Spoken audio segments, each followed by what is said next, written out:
sahabati wa tabi'in wa tabi'it tabi'in bi ihsanin ila yaumiddin wa ila arwahi walidina wa muallimina wa zawil hukuki alaina ajma'in, wa khususan ila hadrati al-alim al-alamah al-syaikh Salim bin Abdullah bin Sumair al-Hadrami, syai'un lillahi lahumul Fatihah.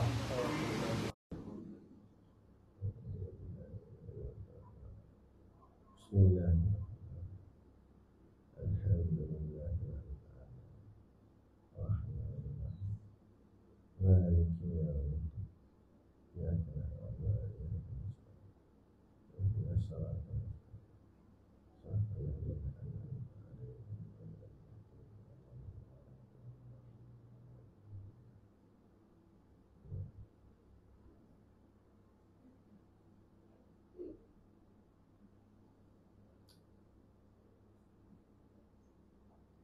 Bismillahirrahmanirrahim. Alhamdulillahi rabbil alamin. Wassalatu wassalamu ala ashrafil anbiya'i wal mursalin wa ala alihi wa sahbihi ajma'in.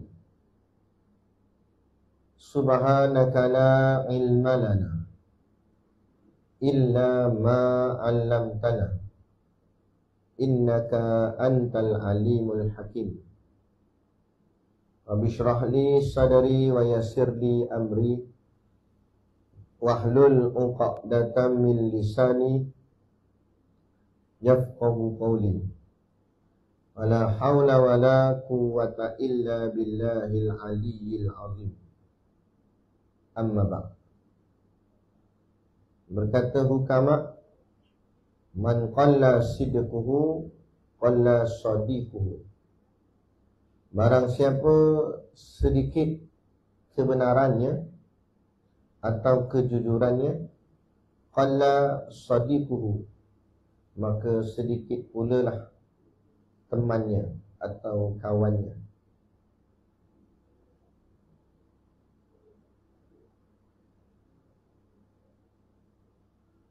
Pertama-tama sekali kita merafakkan setinggi-tinggi kesyukuran kehadrat-Allah Subhanahu wa ta'ala yang dengan limpah dan kurnianya diizin oleh Allah Subhanahu wa ta'ala pada kita pada pagi ini untuk sama-sama kita menyambung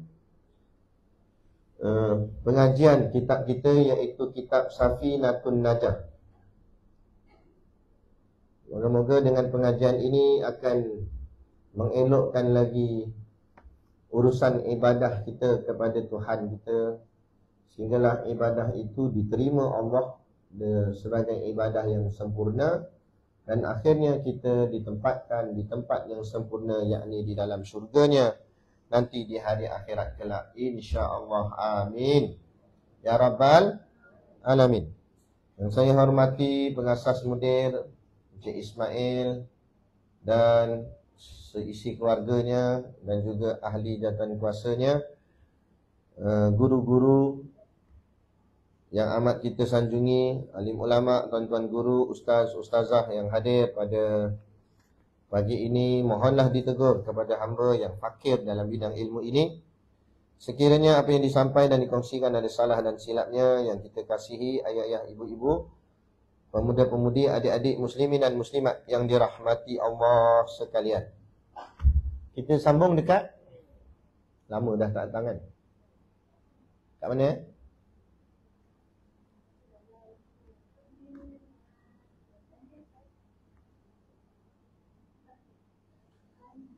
Wudu. Apa yang tertib? Oh.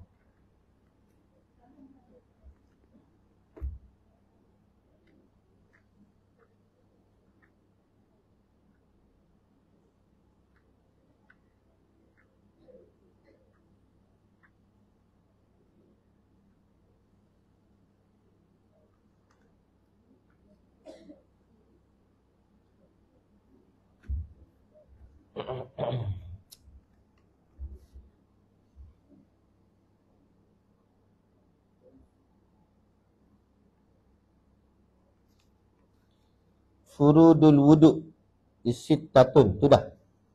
Al-awwalu niyatu, athani ghuslul wajhi, athalithu ghuslul yadain ma'al mirfaqaini, ar-rabi'u mashu syai'in minar ra'si, al-khamisu ghuslur rijlaini ilal ka'bain, as-sadisu at-tartibu. Sampai situ.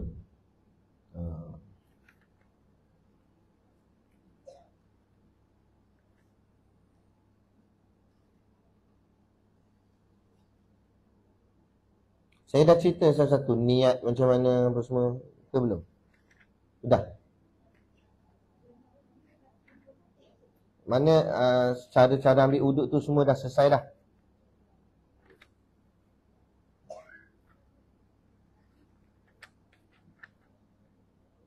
Kita nak masuk ni kot. Wan niyatu qasdu syai'i muqtarinan. Tu dah belum?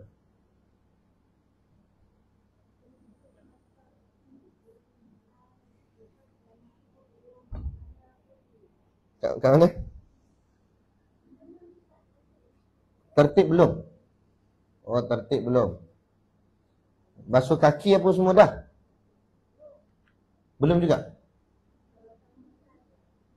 Khilaf. Belum ke sudah? Sudah. Tertib yang belum. Betul? Betul, tertib belum Betul lah tertib Kita sambung kat tertib. Qala al-muallif, kita baca balik Qala al-muallif rahimahullahu ta'ala wa nafa'ana wa iyyakum bi ulumihi fid daraini amin ya rabbal alamin. Itu pengarang kitab.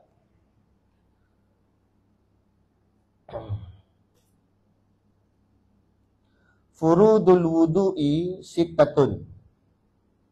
Bermula segala fardu wuduk itu ada 6. Al-awwalu niyatu. Bermula yang pertama itu niat.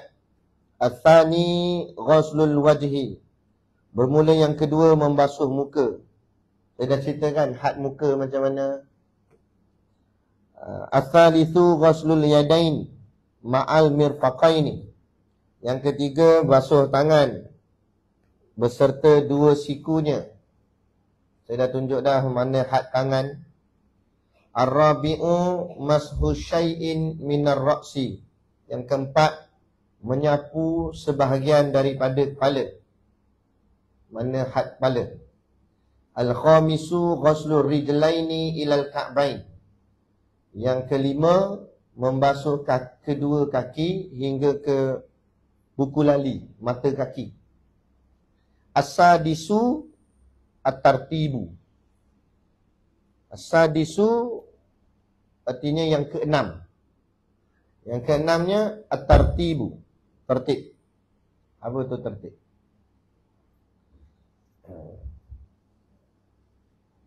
Belajar memang tak dibekalkan kitab ke? Tak ada kitab.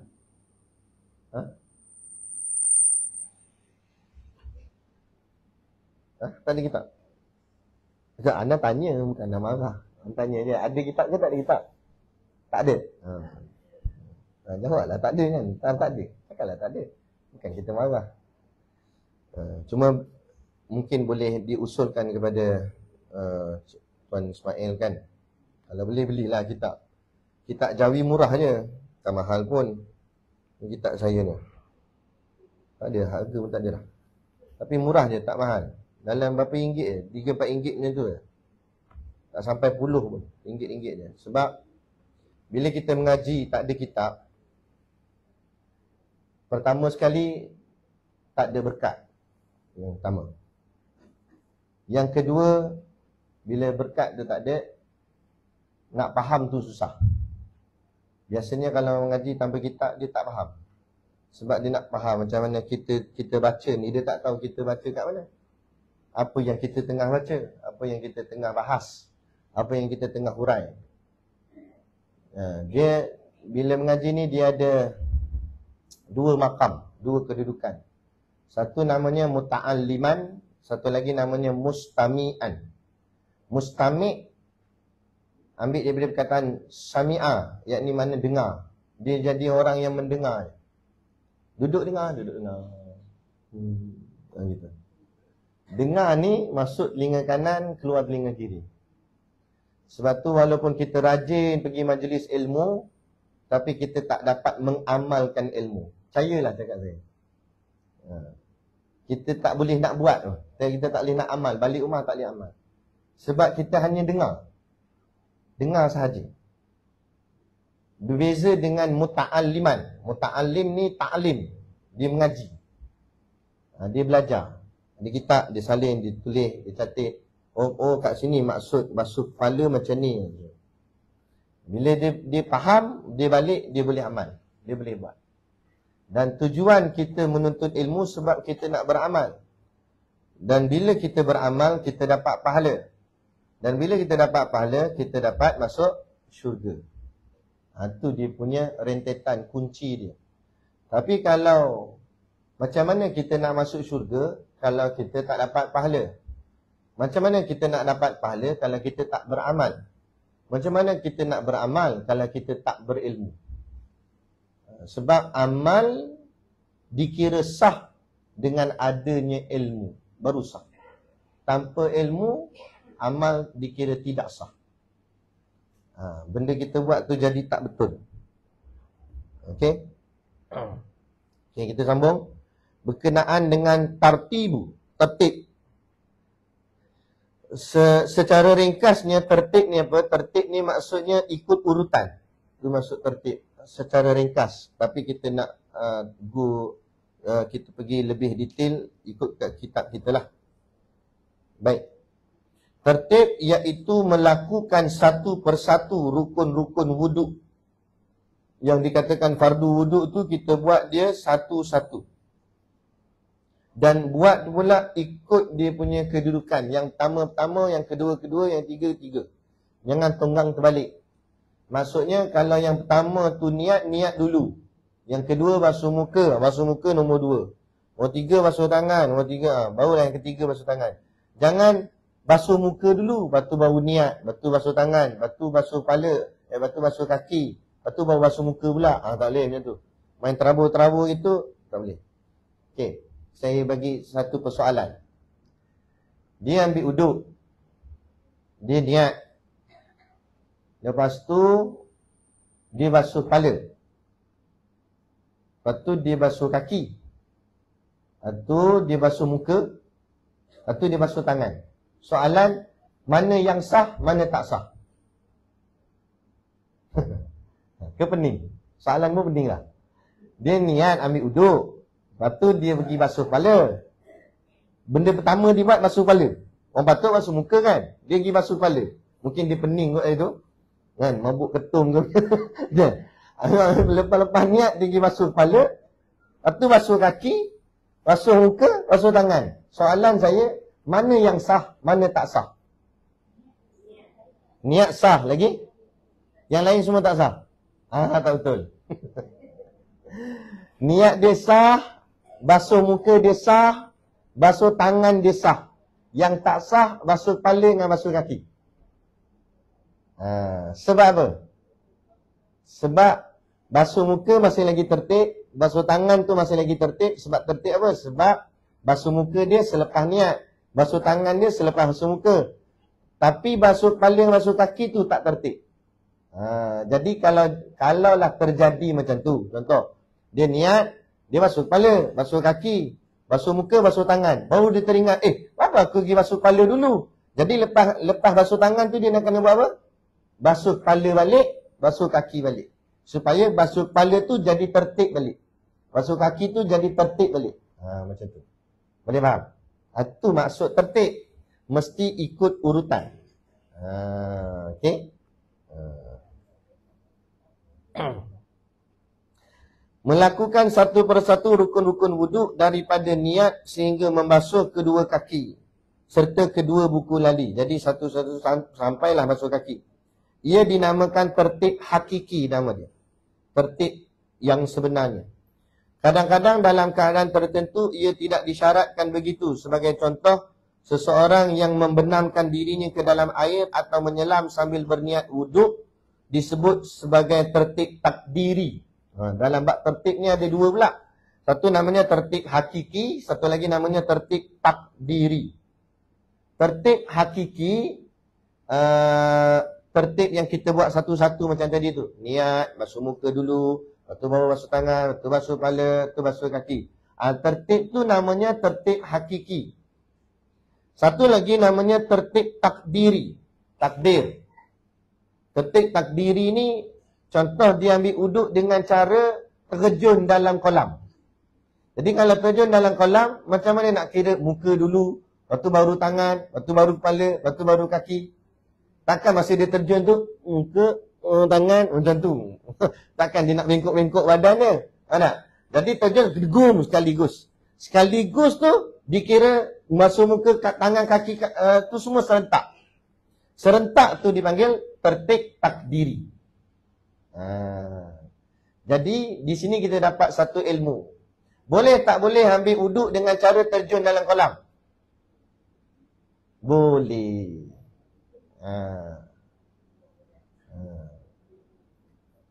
Itu paling senang. Terjun terus. Jadi, dia tak ada tertib satu-satu dah tu. Dengan terjun tu, dah dikira basuh muka, dikira basuh tangan, dikira basuh kepala, dikira basuh kaki. Masa lompat tu niat lah. Saja aku ambil duduk. Lepas tu keluar. Semayang. Tapi basah lah masuk masjid. Sebab dia terjun tu kot. Tapi ini kita belajar hukum. Tapi jangan buat sungguh. Takut sekali dia pergi masjid, dia terjun dalam kolah. Ya marah pengurusi masjid. Ni siapa ajar ni? Ustaz Syakir ajar. Tak dari segi hukum. Contoh kalau di sungai, boleh lah kita buatnya tu. Kat sungai, kat swimming pool ke. Kan? Kat masjid janganlah buat.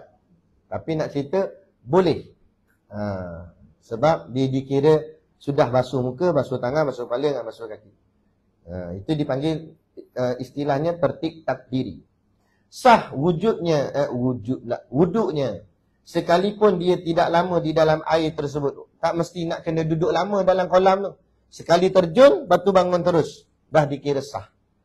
Nak kena buat 3 kali, Ustaz? Payah sampai 3 kali. Bangun terjun lagi, bangun terjun lagi. Tak payah. 3 kali tu kalau kita basuhan yang satu-satu tu, ya 3 kali. Tapi kalau kita dah terjun tu nak 3 kali. Dia okey, satu lagi soalan. Tengok kita punya kefahaman dalam agama. Kenapa kita ambil uduk 3-3-3?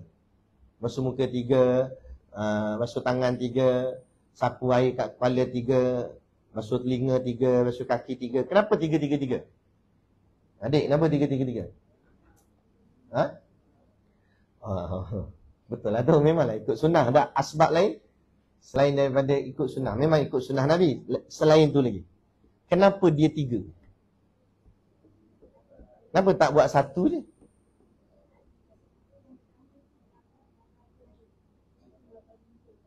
Okey. Kenapa buat 3? Kerana dikhawatiri yang pertama tak lengkap. Takut ada tempat tak kena air. Jadi basuhan kedua menampung basuhan pertama. Basuhan kedua pun takut lagi tak lengkap. Maka basuhan ketiga menampung basuhan kedua. Kenapa tak buat sampai 4? Sebab Allah suka pada yang ganjil. Jadi ganjil memadai 3. InsyaAllah kalau buat 3 kali, dia dah tampung semua. Jadi tak perlu lagi yang keempat. Itu antara asbab kenapa dibasuh sekali, 2 kali dan 3 kali. Sebab itulah memadai orang yang ambil uduk secara terjun dalam kolam, tak perlu sampai 3 kali terjun. Sebab sekali dia dah terjun tu, basah tak semua? Basah lah sebab terjun tu pun, satu badan masuk dalam air. Takkan satu badan masuk dalam air, celah tangan tak kena pula. Tak kena ke mana dah masuk dalam air. Tu faham. Jadi kalau dah masuk, tak payah 3 kali dah. Sebab memang semua dah kena air. Yang bukan anggota wuduk pun kena air dah. Okey. Sebab tu guru kami ajar, kalau ambil wuduk bahagian tangan, kalau pakai air kolah, afdal lebih baik kita serlumkan tangan ni ke dalam air kolah tu. Masuk dengan tangan-tangan masuk ke dalam air. Lepas tu tangan sebelah jangan gosok-gosok gitu je. Lepas tu angkat. Dan dikira sah dah. Sebab apa? Sebab bila kita selum, semua bahagian tangan akan kena air. Tapi kalau kita cedok air tuang gini, takut ada tempat tak kena air. Sebab contoh kalau kita lipat cepat sangat, bahagian tengah ni, air tak sempat turun, kita dah lipat.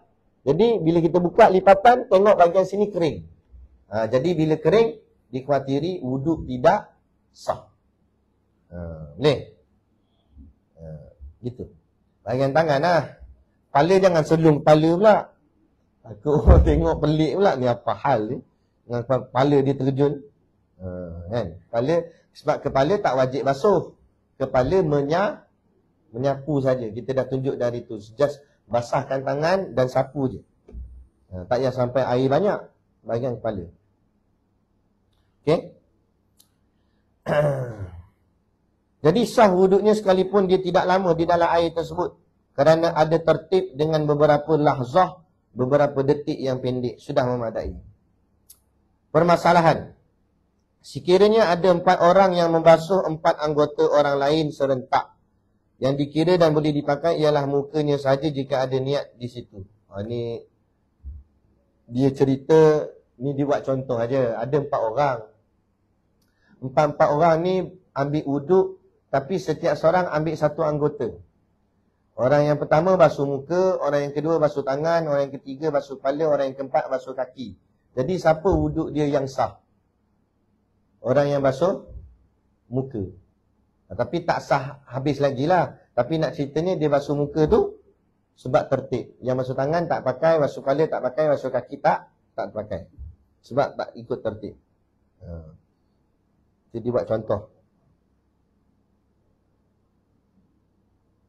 Ketika membasuh anggota wuduk tanpa khilaf di kalangan ulama, maknanya sepakat ulama mengatakan bahawa disyaratkan masa membasuh itu air hendaklah mengalir pada anggota yang dibasuh. Masa basuh ni ada 3 tempat. Iaitu muka kena basuh, tangan kena basuh, kaki kena basuh. Adapun kepala bukan basuh. Kepala wamsahu biru'usikum. Hanya menyapu sahaja di bahagian kepala. Jadi kepala ni kita celup je tangan, bagi tangan basah, sapu. Gitu je. Mazhab kita Al-Imam Syafi'i. Adapun muka, tangan, kaki wajib basuh. Dan apa makna basuh? Makna basuh, air mesti mengalir. Kalau air tak mengalir, dikira tidak membasuh. Jadi, kalau muka, Tok Guru kami ajar, nak keluar daripada khilaf atau was-was, takut nanti mengalir tak mengalir, mengalir tak mengalir. Cedok air pakai gayung, kalau kita pakai kolah lah, cedok air pakai gayung, tuangkan air tu atas muka macam ni, tuang, sambil tangan kiri gosok. Jadi confirm air tu mengalir. Sebab kita tuang daripada atas. Tapi kalau kita sapu macam ni, takut-takut. Kalau airnya sikit sangat, tak dikira mengalir. Kalau airnya banyak, baru kira mengalir. Basuh tangan pun macam tu, jirus. Basuh kaki, jirus. Baru dikira mengalir. Yang jadi yang selalu jadi permasalahan, ambil wuduk dalam kapal terbang waktu nak pergi buat umrah. Dia pakai spray. Kan? Dia spray pula jimat-jimat. Sikit dia spray. Sebab nak kongsi sampai 10 orang. Satu botol kongsi 10 orang. Patut satu botol seorang lah. Kan? Ni seorang tu je bawa. Dia spray sikit. Sip. Jadi air tu, sip. Air tu bergerak tak? Duduk situ, pipi tu. Bila tak bergerak, dikira mengalir tak? Jadi tak sah. Jadi kena spray banyak sikit. Sampai air tu ni jalan. Air tu bila jalan, baru dipanggil mengalir. Dia faham? Okay? Boleh lah. Nanti kita nak praktikkan dalam kehidupan kita. Ingat balik apa yang kita dah belajar. Ini tambahan-tambahan sikit lah dalam masalah wuduk. Tidak membaca zikir atau doa wuduk di tempat wuduk yang ada tandas. Jadi, kalau kita ambil, hukumnya orang tanya, boleh tak ambil wuduk dalam jamban? Istilah kita sini panggil jamban lah. Jamban ni maksudnya bilik air yang ada mangkuk tandas, yang ada tempat berak. Tu. Jadi boleh, apa hukum boleh tak ambil uduk dalam tu? Hukumnya harus. Boleh. Tapi ada syarat. Syaratnya tak boleh baca ayat-ayat suci Al-Quran. Tak boleh baca zikir. Tak boleh baca doa. Tak, sebab semua tu adalah ayat-ayat yang suci. Tak boleh. Jadi jangan baca bismillah dalam tu. Kan kita nak ambil uduk, kita mulakan dengan baca bismillah. Jadi dalam tu tak boleh baca bismillah. Okay, tak boleh baca bismillah. Lagi apa? Tak boleh zikir. Doa tadi, habis-habis ambil uduk. Kan, daripada asyhadu an la ilaha illallah la syarika dalam jamban. Tak boleh. Nak baca doa kat luar lagi. Keluar daripada tandas baru baca doa. Habis Ustaz, saya nak amal juga baca bismillah sebelum ambil uduk. Macam mana nak buat? Baca dalam hati. Dalam hati je. Mulut tak kamik. Hati je. Tu boleh. Okay. Jika berwuduk di tempat mengambil wuduk yang disekalikan dengan tandas, atau bahasa Arab dipanggil Baitul Khala', yakni tempat buang najis tu, makruh hukumnya mengucapkan zikir atau bacaan doa ketika wuduk yang berada di dalam jamban, dalam tandas. Boleh tak ambil wuduk tak pakai apa-apa? Dia baru lepas mandi, telanjang bulat itu baru ambil wuduk. Boleh tak? Hukumnya sah wuduk. Dan tak jadi masalah pun. Melainkan dia tak pakai apa-apa tapi ambil uduk kat kolah masjid. Tu tak boleh, tu haram. Sebab apa haram? Orang semua pakat duk tengok dia. Mampu macam tu. Tapi dalam rumah dia sendiri, tak ada lah. Tu orang tanya ulama, boleh tak dia tak nak pakai apa-apa bogel dalam rumah? Dalam rumah sendiri tak apa. Janji tak ada orang yang haram melihat aurat dia.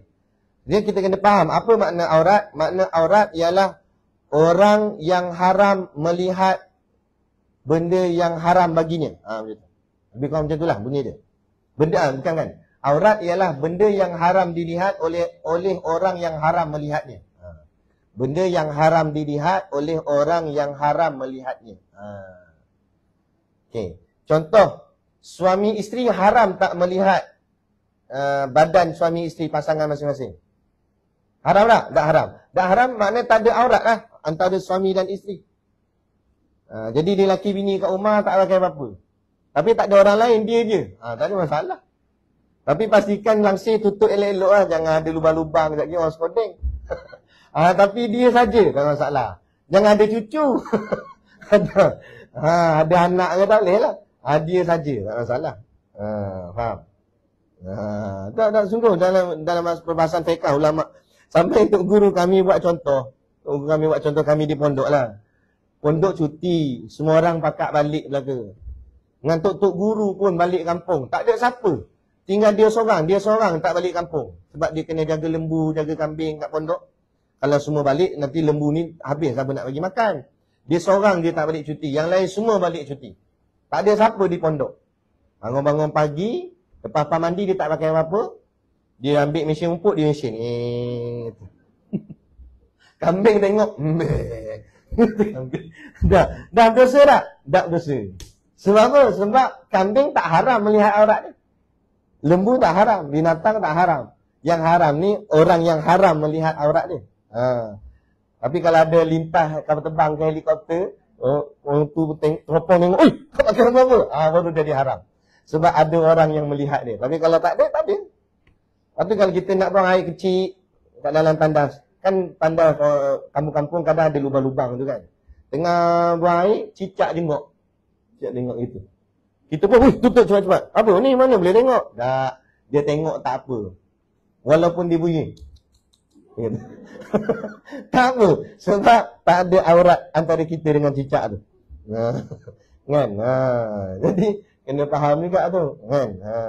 Yang kita tahu kedudukan tu macam mana. Okay? Baik. Wajib tertib dalam wuduk. Tertib dalam wuduk ni adalah wajib seperti yang ditunjukkan Al-Quran dalam ayat wuduk. Kenapa wuduk ni wajib tertib? Sebab dia nas Al-Quran. Sebab Quran sebut satu-satu.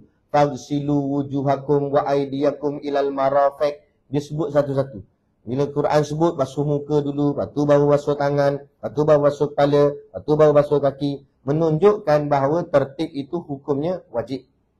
Maka basuhlah muka kamu sehingga akhir ayat wuduk.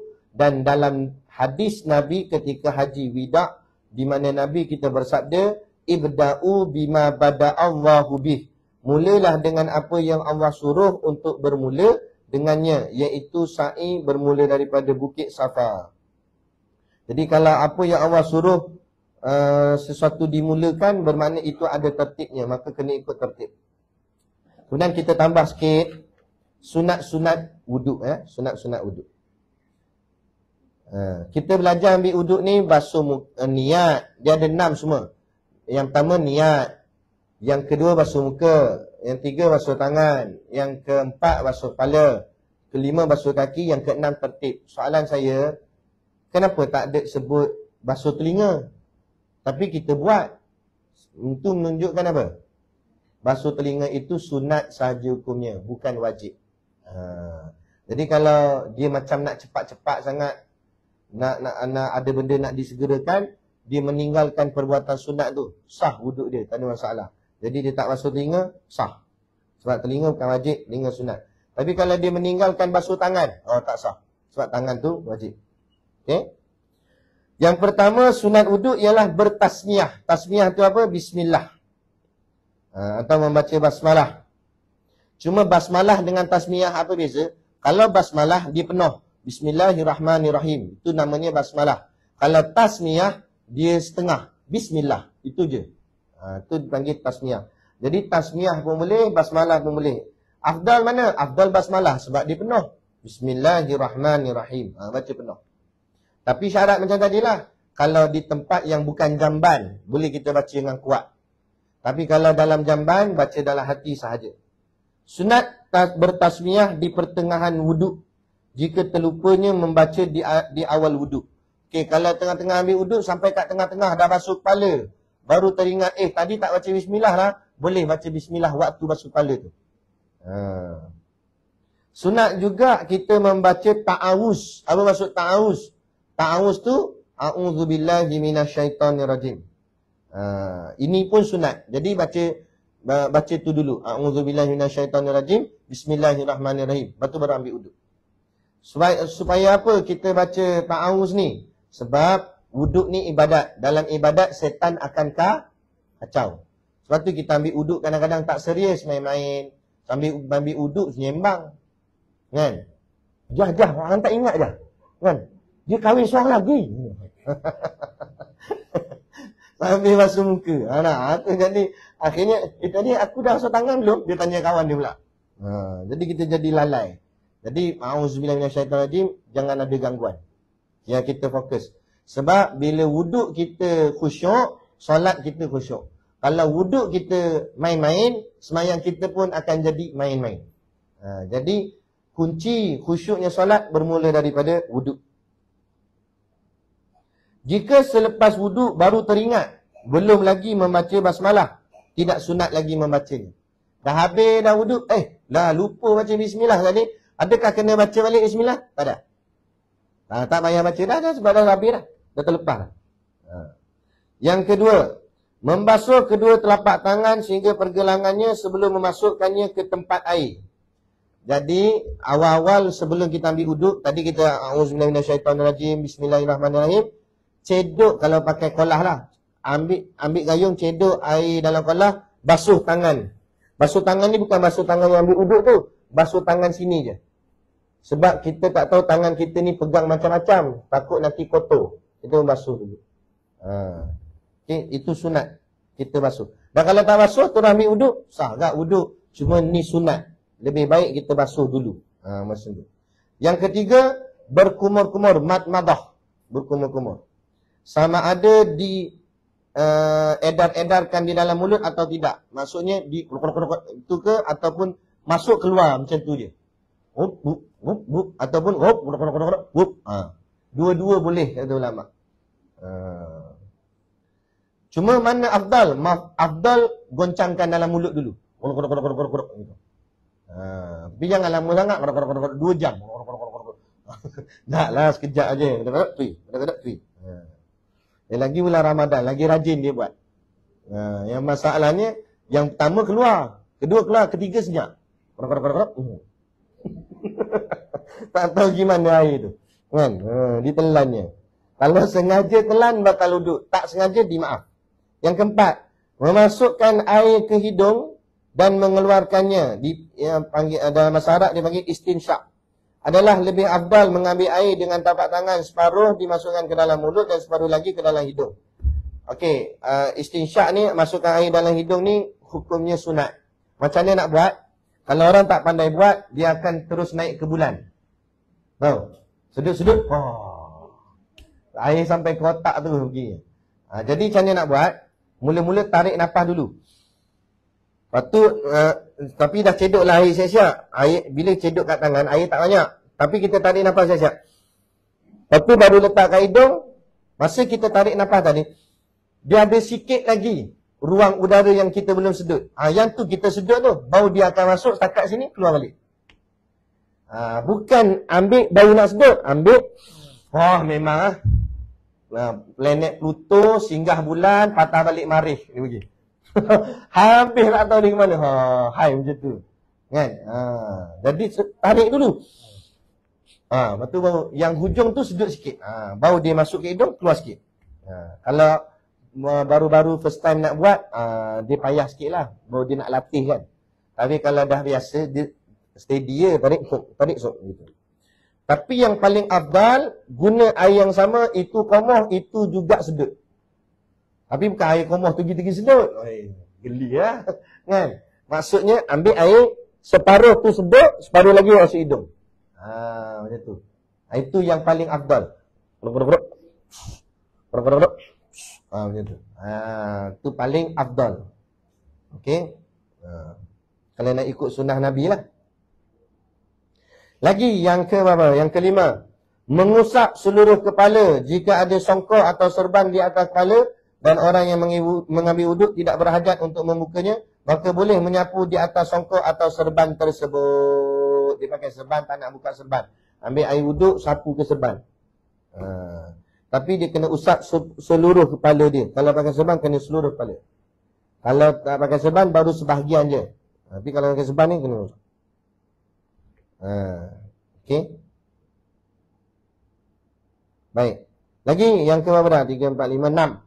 Mengusap kedua telinga, luar dan dalamnya dengan air yang lain daripada air menyapu kepala. Caranya ialah memasukkan kedua-dua ruas jari telunjuk ke dalam dua lubang telinga. Kemudian dialukan kedua-dua jari itu atas lipatan telinga. Manakala dua ibu jari dialukan ke atas belakang dua daun telinga. Dan kedua tapak tangan ditetapkan kepada dua telinga. Macam mana cara dia? Basahkan tangan dengan air. Ambil jari telunjuk ni, bermula daripada lubang, ikut track dia. Tahu track? Jalan dia tu. Kan ada jalan? Ikut jalan. Ikutlah pusing sini. Lepas tu ibu jari ni lalu belakang. Ni. Tarik ni sampai ke depan. Jadi macam ni. Nampak? Bila dah habis, kelakuk. Tutup telinga tu. Macam tu. Kedua tapak tangan ditekapkan kepada kedua telinga. Macam tu. Itu sunnah dia. Tak buat. Lepas ni boleh buat. Gini. Tuk. Kan?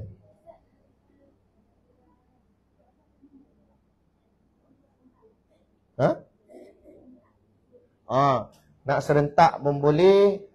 Kalau nak buat satu-satu pun boleh. Cuma kalau buat satu-satu, afdal kanan. Kanan dulu. Bukan kanan je buat, kiri tak buat. Buat kanan dulu baru buat kiri. Kalau buat satu-satu. Tapi kalau nak buat serentak terus lah. Tak ada masalah. Yang afdal buat satu-satu ke serentak? Serentak. Siapa serentak afdal, dia menjimatkan masa. Jadi tak payahlah lama sangat duduk kat bilik air tu ambil wuduk. Dan tak membazir air banyak sangat. Lagi, berapa? 3, 4, 5, 6, 7, 8. Yang ke-8, menyelat-nyelat takhlil janggut yang tebal dengan jari. Okey. Kalau janggut nipis, wajib. Ini untuk orang lelaki lah pula. Kalau janggut nipis, wajib kita selat-selati. Tapi kalau janggut tebal, sunat saja kita selat-selati.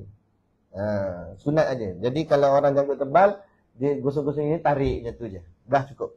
Tapi kalau janggut tebal, janggut nipis, kena selat je. Dia gosok je. Okey, soalannya, macam mana nak tahu janggut dia nipis ke tebal? Janggut nipis, ukuran dia kata ulama, bila kita tengok kat cermin, kita nampak kulit dagu kita. Kulit dagu tu boleh nampak. Itu bermakna janggut itu nipis. Tapi kalau kulit dagu pun tak nampak, macam ni bulu dia sampai tutup dagu ni tak nampak, bukan dagu tak nampak, dengan leher pun tak nampak, itu maknanya janggutnya tebal. Okey. Jadi bila tebal, tak wajib lah, sekadar sunat saja dia gosok-gosok dan tarik gitu. Okey. Lagi, yang ke berapa dah? 9. Menggosok celah-celah jari 2 tapak tangan dan 2 tapak kaki jika air sampai di celah-celah jari itu. Jika air tidak sampai kerana jari rapat, wajib digosok.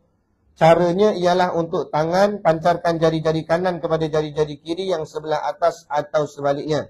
Kemudian temukan tapak tangan dengan tapak tangan untuk kaki pula. Gunakan kelingking tangan kiri dan masukkan ke celah kelingking jari kaki kanan dari sebelah bawah. Terus hingga selesai pada kelingking kaki kiri. Saya baca laju je sebab saya nak tunjuk.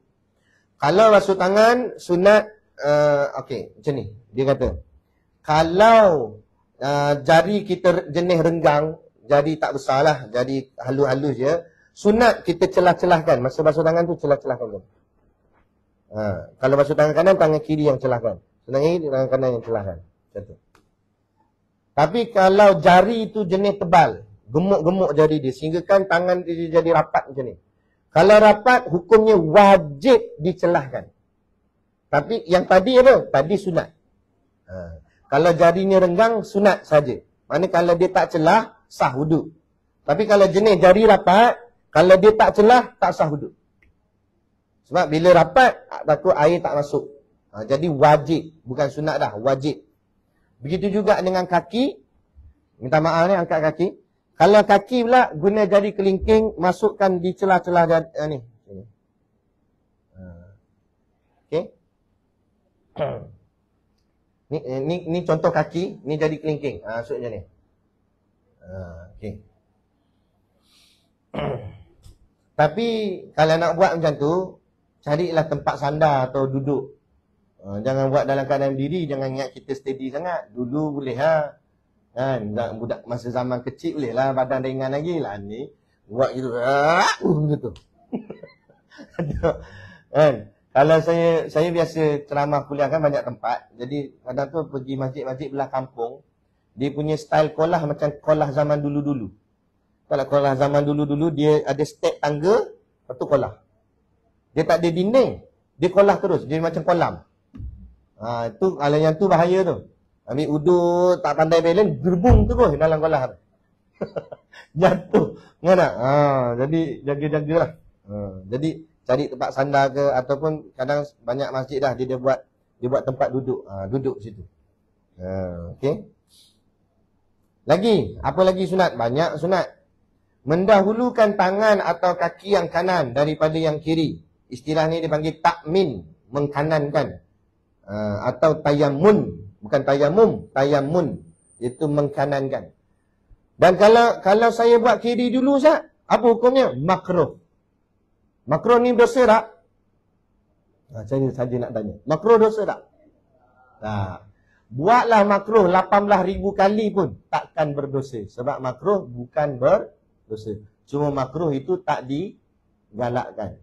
Tak disukai dalam syarak. Tapi tak berdosa. Walaupun tak berdosa, janganlah buat. Lebih baik kita tak buat. Jadi, jangan mulakan daripada kiri. Ingat, apa saja benda yang baik-baik, mulakan daripada kanan. Kita nak masuk masjid, nak masuk surau, nak masuk tempat pengajian. Tadi kita nak datang kelas ni kan, nak datang kuliah. Bila kita nak masuk, kita langkah dengan kaki kanan. Lagi nak balik lagi, nak masuk kereta, mula dengan kaki kanan. Tapi kalau pintunya belah kiri, nak masuk kaki kanan macam mana? Itu terpaksa lah. Takkan nak paksa kat dengan kaki kanan. Macam mana silang. Kali tergolek situ. Nampak? Kalau duduk dari belah kiri tak apalah, dia memang masuk kaki kanan. Kan? Nak masuk rumah kaki kanan. Tapi kalau masuk tempat yang keji-keji, mulakan dengan kaki kiri. Apa contoh tempat keji? Tandas. Lagi? Lagi? Selain tandas. Kita tandas saja. Lagi? Apa lagi tempat keji? Dalam kitab fiqh sebut, antaranya kitab Sabil al-Muhtadin, dia kata tempat orang kutip cukai. Kalau kita masuk kat tempat orang kutip cukai, langkah dengan kaki kiri. Ingat ni, saya pesan. Ni untuk guru pesan. Ulama pesan. Sebab apa? Sebab tu tempat keji. Apa keji? Sebab kutip cukai. Cukai ni haram dalam Islam. Tapi negara kita buat, nak macam mana? Datang negara tak nak ikut Islam? Tak nak. Negara tak nak ikut Islam. Saya direct je. Bukan betul. Memang tak ikut Islam. Undang-undang tak ikut Islam. Perbankan tak ikut Islam. Sistem pendidikan tak ikut Islam. Mengaku saja negara Islam. Tapi tak ikut Islam. Cukai haram. Dalam Islam ada istilah cukai harus. Harus bila? Bila pemimpinnya pun berkaki ayam. Perdana Menteri nak pergi jabat, tak akan slipper. Perdana Menteri pun susah. Baru diharuskan pemimpin ambil cukai ke atas rakyat. Dan pemimpin pun kena cukai juga. Tapi zaman kita hari ni ada tak pemimpin kita kaki ayam? Kan? Kaki ayam jet peribadi pun ada. Kan? So, semua kereta siap escort lagi dengan motor polis apa semua. Hidup senang lenang, rumah kaya, tingkat-tingkat rumah. Tu yang atas, yang duduk bawah-bawah ni pun jadi tok sidang saja pun dah hebat dah. Kan? Jadi ketua tu ketua ni, hebat dah kita tengok gaya hidup. Kan? Tiba-tiba nak bahagian kutip cukai pada rakyat. Rakyat dah lah susah. Cukai berlambak-lambak. Cukai bukan satu lah tu. Cukai pintu, cukai tanah, cukai jalan. Macam-macam cukai ada. Tu tak campur lagi kita beli-beli barang, tak ada duit tak cukup, kita terpaksa buat loan, pinjaman. Dalam pinjaman pula ada riba. Nak bayangkan kehidupan kita macam mana. SST, GST, mesti, tak gerti, semua ada. Kan? Ni zaman. Jadi tak boleh. Orang Islam bayar zakat, bukan bayar cukai. Cukai untuk orang bukan Islam. Orang kafir duduk dalam negara Islam, dia kena bayar cukai. Dia yang kena bayar cukai. Kita orang Islam, kita bayar zakat. Itu keistimewaan orang Islam. Nampak? Tapi akhirnya kita jadi apa? Zakat pun bayar, cukai pun bayar. Orang kafir, cukai aja. Jadi bila jadi macam ni, nampak siapa untung? Kafir jadi untung sebab kafir bayar cukai ya? Patut biar nampak Islam yang untung. Ini jadi orang ke Islam pula yang untung. Macam mana kita ni? Tu sikit lah. Tak, ni hukum. Kita kena bagi tahu. Ya tak? Satu lagi masalah zakat pun. Satu hal juga. Zakat pendapatan. Banyak kali dah saya sebut kat dalam kuliah-kuliah lain. Zakat pendapatan tak ada. Zakat pendapatan tak ada dalam mazhab kita Al-Imam Syafi'i. Tak ada. Kalau ada pun itu dalam mazhab Imam Malik, mazhab Maliki. Itu pun kaul pendapat yang paling dhaif, yang paling rendah. Bukan paling kuat. Tapi negara kita pakai. Setiap negeri. Dia suruh kita bayar zakat pendapatan. Sedangkan tak ada. Yang ada zakat simpanan ada. Zakat emas ada. Zakat tanaman ada. Zakat ternakan ada. Zakat fitrah itu confirm dah. Kan? Tapi zakat pendapatan tak ada. Dulu ada seorang dia tanya kat Tuan Guru Haji Ma'arif. Bukan. Ayolah. Dia tanya ada ke zakat pendapatan? Tok Guru tanya dia balik. Macam mana hang nak kira? Dia kata.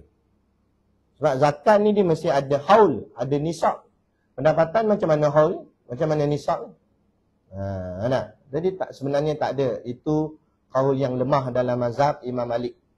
Tapi kita pakai. Walaupun ianya khilaf mazhab dan kaul yang lemah, tapi diangkat menjadi hukum dalam negara. Adapun yang qata'i, lagi ijma' sepakat semua kata arak tu haram, judi tu haram. Kenapa tak ikut? Kenapa itu ada juga dalam negara? Khilaf mazhab kamu pakai sangat. Walaupun kaul tu kaul lemah pun pakai juga. Ini bukan lemah, ini kuat. Quran sebut haram, hadis sebut haram. Buat juga. Kenapa? Sebab apa? Sebab untung. Siapa yang sokong? Tahulah, nasib lah. Siapa suruh sokong? Betul ni, kita cerita betul. Kita cerita hukum. Kan? Sebab tu negara kita sebenarnya kaya, tapi rakyatnya jadi tak kaya. Sebab sumber kewangan negara kita tak diberkati Allah. Sebab tu kita hidup susah. Kalau ikut negara kita ni kaya tuan-tuan. Kalau ikut tuan-tuan yang datang kuliah pagi ni, seorang-seorang Mercedes BMW. Cik silap ada yang naik helikopter pun ada. Tanya Cik Main nak landing kat mana ni? Semua kaya-kaya ni. Sebab apa tak kaya? Cuba tengok sumber asli negara. Apa yang tak ada? Kita ada sawit, kita ada getah, kita ada minyak petroleum. Minyak petrol kita minyak grade 1, grade A, paling tinggi kualiti. Sampaikan minyak kita ni hanya layak dipakai oleh kapal terbang sahaja. Yang kita pakai untuk kereta isi petrol, kita bukan pakai minyak kita tu. Kita pakai minyak import daripada luar negara. Minyak yang grade dia rendah sikit. Minyak kita dia jual kat pasaran luar. Sebab grade tinggi, mahal. Dia pakai untuk kapal terbang je. Kan? Itu makna kata Allah bagi nikmat kat Malaysia ni hebat. Dia tengok ke laut, macam-macam beribu juta jenis ikan ada dalam laut. Ikan air tawar, ikan air masin. Tu belum cerita sungai lagi. Darat, macam-macam jenis pokok buah-buahan ada. Kita tengok Arab ada kurma, ada anggur. Kita durian pun macam-macam jenis. Durian duri hitam. Durian pink, durian macam durian ni. Kan? Durian kucing tidur tak kucing bangun lah apa semua ada. Kan? Macam-macam. Pisang saja, pisang tanduk, pisang besar, pisang kecil, pisang Abu Ali, habis semua ada. Kan? Nak ceritanya betapa besarnya nikmat Allah bagi kat kita. Banyak. Saya pernah kerja praktikal di kilang tayar. Kilang buat tayar kereta ni. Kan? Bahagian saya kerja dulu, kita masukkan dawai besi kat dalam tayar. Dalam tayar kita ni ada besi sebenarnya. Lepas tu tayar tu nampak tegang, keras macam tu. Sebab ada besi dalam ni. Jadi masa saya kerja tu saya tengoklah fail syarikat apa semua. Kita ni tanam pokok getah. Tapi getah kita hantar ke Jepun. Jepun ambil getah kita, proses buat tayar. Bila dah siap tayar, dia hantar balik ke kita Malaysia. Jadi memang tayar tu, sebab tu tayar tu jenama Jepun semua. Yokohama lah apa semua tu kan. Jadi Jepun buat tayar, tapi sebenarnya Jepun tak ada pokok getah. Nak tanam pokok getah kerana dia punya negara kecil. Kan? Dia tak cukup tanah nak tanam pokok getah. Yang tanam getah apa? Kita. Jadi sebenarnya kita lah yang kaya. Sebab kita ada sumber macam-macam. Kan? Tapi akhirnya kita rakyat slipper putus pun ikat dengan dawai. Kan? Tu selingan sikit lah. Nak bagi buka minda kita. Tuan-tuan, betul ni sungguh.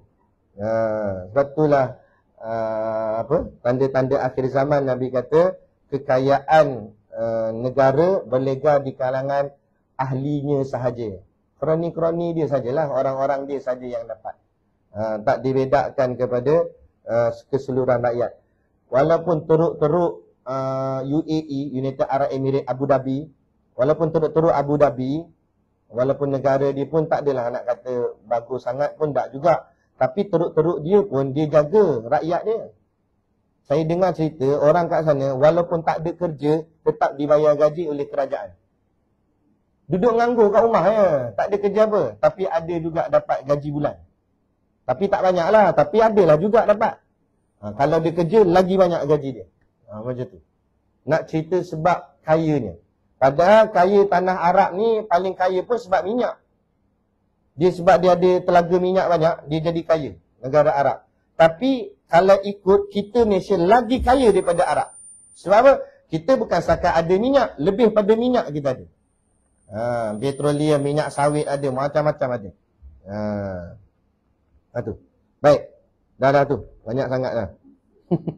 Kan? Lagi sunat membasuh atau menyapu anggota wuduk sebanyak 3 kali. 3-3 tu sunat. Memadai 3 kali itu pada air lalu atau mengalir dengan 3 kali lalu atau menggerak-gerakkan 3 kali pada air yang tidak mengalir atau air tenang. Okey, orang tanyalah 3 kali tu nak kira macam mana Ustaz? 3 kali tu sama ada kita lalukan air tu 3 kali atau kita gerakkan tangan kita 3 kali. Itulah maksud 3 kali. Okey. Yang ke berapa dah saya pun tak ingat dah. Benda sunat dia lagi ialah muwalat. Muwalat ni maknanya berturut-turut. Okey, ingat hukum ambil wuduk secara muwalat itu sunat. Maknanya kita ambil wuduk berturut-turut, lepas basuh muka, basuh kepala, basuh kaki, basuh muka, basuh tangan, basuh kepala, basuh kaki secara berturut-turut itu hukumnya sunat sahaja. Maksudnya kalau kita tak buat secara berturut-turut, dia tetap sah. Contoh, nak semayang zuhur sekejap lagi. Pagi tadi dia ambil wuduk, dia basuh muka kat rumah. Sampai sini dia basuh tangan. Lepas tu sekejap lagi nak balik, dia singgah kedai depan tu basuh kepala.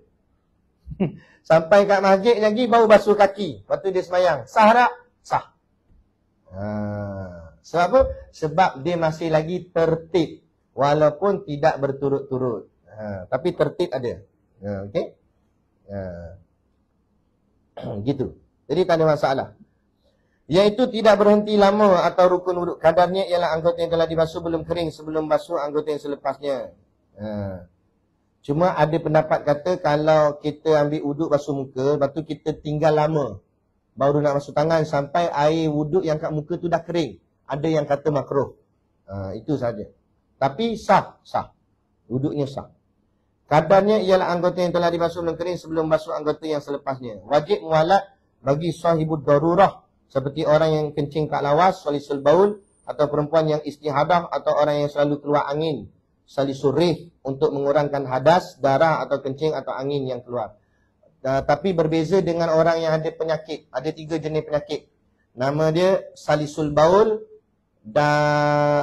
istihadah, dan imurrih. Apa dia 3 ni? Salisul baul artinya kencing tak lawas. Tahu kencing tak lawas? Dah tutup paip, air menitik. Itu panggil kencing tak lawas. Istilah bahasa Arab dia panggil salisul baul. Yang kedua istihadah. Istihadah ni perempuan yang keluar darah haid melebihi waktu darah haid dia. Patutnya darah haid dia dah berhenti, tapi darah keluar lagi. Itu istihadah. Tapi istihadah ni kalau nak bahas dia panjang. Tak cukup masa. Kan, hari tu saya buat daurah di pondok pun 3 hari 3 malam. Cerita bab haid, istihadah, nifas. Itu saja. 3 hari 3 malam baru habis. Itu yang kedua, namanya istihadah. Yang ketiga, namanya daimurrih. Daimurrih ni maksudnya kentut tak lawas. Kentut tak lawas ni tahu? Kentut tak berhenti. Jalan 4 langkah tu, tepat. Nah, macam mana injak bocor dah. Asyik keluar je. Makan pula macam-macam. Dia dipanggil daimurrih. Jenis 3 ni, orang ni dikira orang yang berpenyakit. Jadi orang yang kalau tak payah cerita kat kawan, kita rahsia kita je. Tapi kalau berlakulah pada tuan-tuan atau ayah ibu sekalian, kalau ada salah satu daripada 3 penyakit ni, maka dia punya wuduk wajib muwalat. Kalau tadi asal kita kata tak muwalat tak apa. Tapi kalau jenis penyakit ni, wuduk dia wajib muwalat. Maksud wajib muwalat, dia tak boleh berhenti. Lepas basuh muka, terus kena basuh tangan, terus kena basuh kepala, terus kena basuh kaki. Dia tak boleh tangguh-tangguh. Tangguh, batal. Sebab apa? Sebab dia bermasalah. Sebab dia ada penyakit. Dan kena ingat, orang yang ada penyakit ni, dia tak boleh ambil wuduk awal-awal. Dia kena masuk waktu, baru ambil wuduk. Dia ambil wuduk sebelum masuk waktu, wuduk tu tak terpakai. Okey? Lagi, sunat. Melebihkan had atau kawasan ketika membasuh muka disebut gurrah muhajjalin.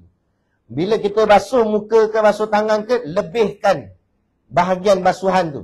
Contoh had muka kita belajar dulu kan setakat tempat tumbuh rambut. Jadi masa basuh muka, ambil sampai atas. Biar lebih. Macam tu. Biar lebih. Basuh tangan, kalau ikutkan sekadar sampai siku. Tapi kita basuh lebih daripada siku. Lebih. Hukumnya sunat. Sunat kita lebihkan. Semua tempat. Sunat lebihkan dia.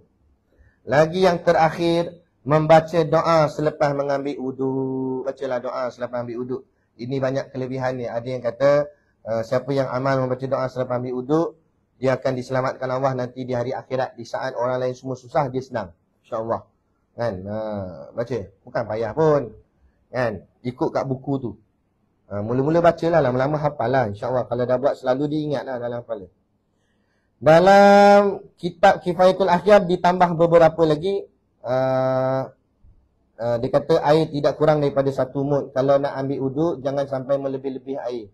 Sebab tu paling afdal ambil uduk ni pakai air kolah. Sebab air kolah dia akan jimat. Air tu jatuh balik dalam kolah. Jadi dia tak membazir air. Tapi kalau pakai pilih, kita buka air mengalir je. Sebab tu masa ambil uduk jangan sembang-sembang. Jadi kita sembang, air paip tu mengalir tu. Membazir. Jadi tu kalau nak buka pun, buka biar air tu turun halus je. Jangan buka sampai bunyi kek. Atau kek. Kek gitu. Patah pula tu. Dah patah dia buat senyap. Dia buat belah gitu tempat lain. Sian Cik Mai. Kan? Jadi pakai air sikit je sebenarnya. Ni cawan. Kalau ada botol air kecil tu, kan? Botol air kecil tu pun sebenarnya dah cukup untuk ambil uduk untuk seorang. Jadi air nak ambil uduk ni sebenarnya tak banyak. Sikit aja. Tapi kita jadi membazir tu yang jadi banyak tu. Jadi yang lagi air tidak boleh berlebihan atau membazir. Tadi sebut dah. Membasuh tidak lebih daripada 3 kali. Hukumnya makruh. Basuh sampai 4 kali dah jadi membazir. Tidak bercakap-cakap ketika wuduk. Makruh. Tidak menepuk air ke muka. Jangan masa basuh tu tepuk-tepuk. Kelepak. Orang duduk sebelah kena. Dia kata, aku dah basuh muka. Kenapa basuh lagi? Kata. Dia tepuk mercik ke dia. Kan? Jangan. Buat lembut-lembut. Jangan mercik-mercik. Lepas tu dah ambil wuduk pun jangan renjis-renjis. Setengah orang dia dah ambil wuduk. Buat macam ni. Jangan. Makruh. Biarkan saja air tu menitik-nitik biar. Jangan kita pergi renjiskan dia. Inilah dia kata tidak mengibas-ngibas kedua tangan. Lagi menutup aurat jika berwuduk itu sunat. Tapi kalau macam tadilah kita sebut dia tak tutup aurat pun sah je wuduk dia. Kena ambil air. Ni ulama jawab. Berwuduk tanpa pakaian yakni telanjang adalah menyalahi yang utama atau istilahnya dipanggil khilaful aula. Tak berdosa, cuma dipanggil khilaful aula. Khilaful aula ni dia bukan hukum, tapi dia nak bagi tahu benda orang tak buat dia buat. Macam itulah.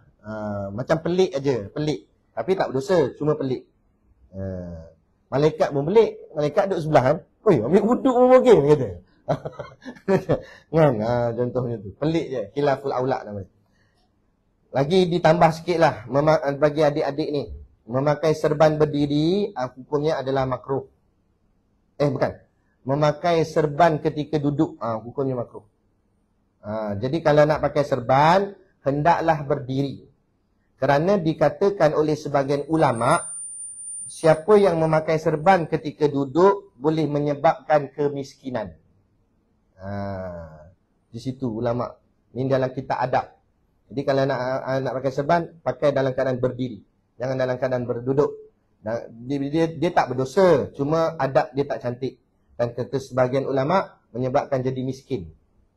Okey. Lagi sunat berkumur-kumur dan istinsyak menghirup air ke hidung dengan kuat jika tidak berpuasa.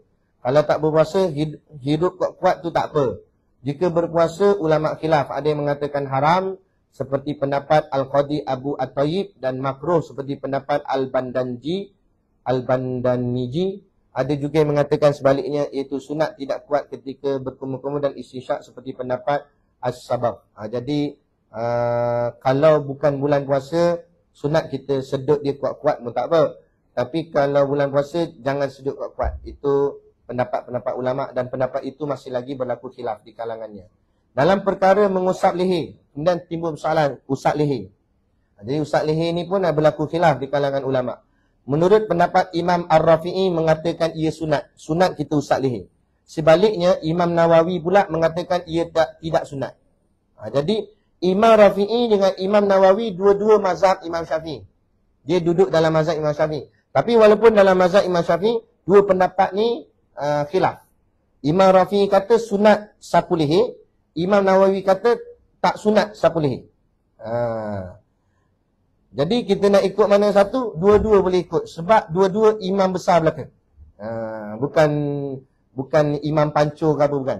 Ni betul-betul imam besar punya, ulama besar. Para fuqaha Syafi'iyah daripada kalangan mutaqaddimin terdahulu berpendapat yang sama. Kalau ikut pengarang kitab Kifayatul Akhyar, mengatakan pendapat inilah yang benar. Syekh Hamawi yang mensyarahkan kitab At-Tanbih berkata, mengikut kaul jadid, mengasak leher tidak sunat. Beliau bermaksud dalam masalah ini ada dua kaul pendapat. Jadi, cuma yang paling kuat mengatakan mengusap leher itu tak sunat.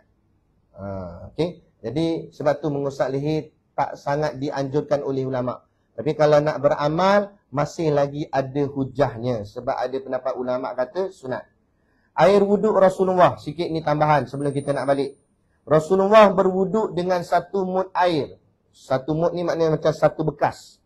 Satu mud ni macam ni. Ni satu mud. Air tu penuh dalam telapak tangan. Macam tu. Nabi ambil wuduk, banyak tu je air dia. Tak banyak pun. Sikit je. Ibarat kata kalau air dalam cawan ni pun cukup. Untuk buat ambil wuduk. Dalam hadis daripada Sayyidina Anas bin Malik, kana Rasulullah yatawaddau bil muddi wa yaghtasilu bis sa'i ila khamsati amdad. Adalah Rasulullah berwuduk dengan satu mud air dan mandi dengan satu sak sehingga 5 mud air. Muttafaqun alaih. Ukuran satu mud ialah kedua telapak tangan yang penuh dengan air. Ini ukuran satu mud. Satu sak pula bersamaan dengan 4 mud. 4 kali ni. Nabi ambil wuduk, air banyak ni je. Nabi kalau mandi, 4 kali air banyak ni. Maknanya, sikit je lah. Sikit je. Kita lebih daripada Nabi lagi.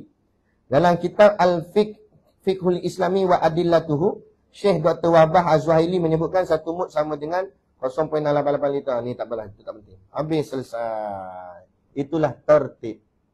Boleh? Ada suami tunggu dah tu. Jadi ada soalan sebelum kita balik? Ya.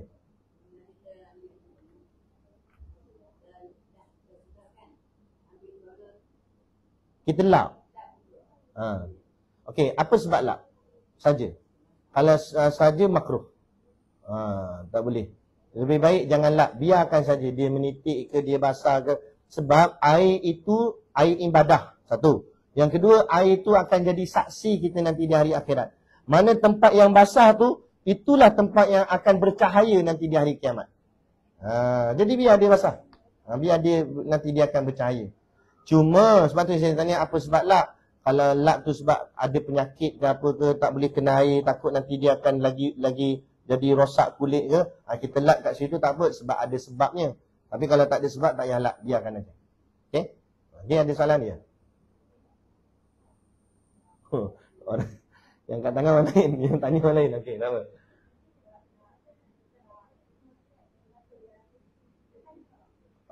Basuh ringan kenapa tutup?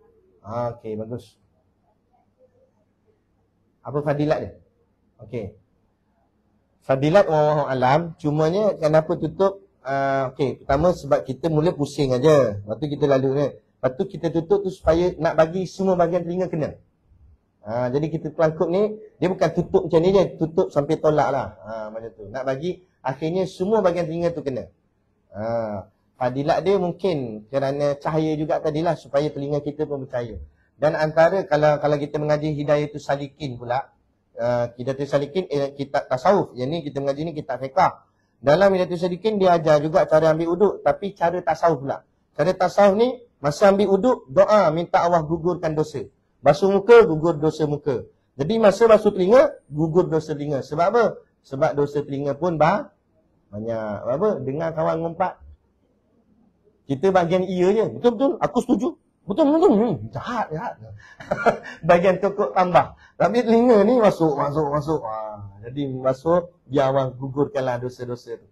Insya Allah. Jadi cukup kot. Ada lagi? Tak ada kan? Jadi cukup sekadar tu. Ada dia? Ya. Kepala?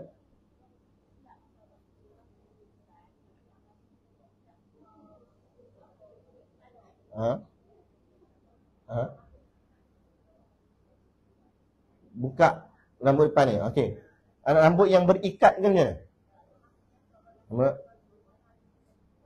Kena buka lah. Sebab kita kena basuh kepala di tempat kepala. Atas ni. Tapi kalau rambut kita panjang, contoh ada rambut kat tepi ni kan, kita ambil air basuh kat sini, tak sah. Sebab walaupun memang dia rambut, tapi rambut tu tak duduk di kepala. Dia mesti rambut yang duduk di kepala.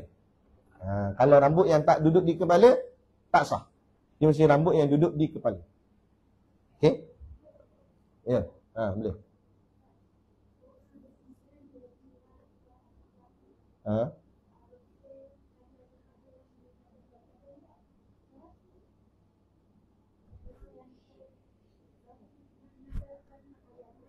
Okey.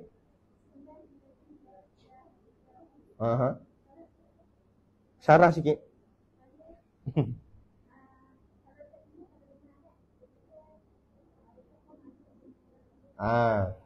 Okey, doa yang kita baca bila kita nak tanggalkan pakaian, doa tu untuk menghijabkan makhluk lain daripada melihat aurat kita.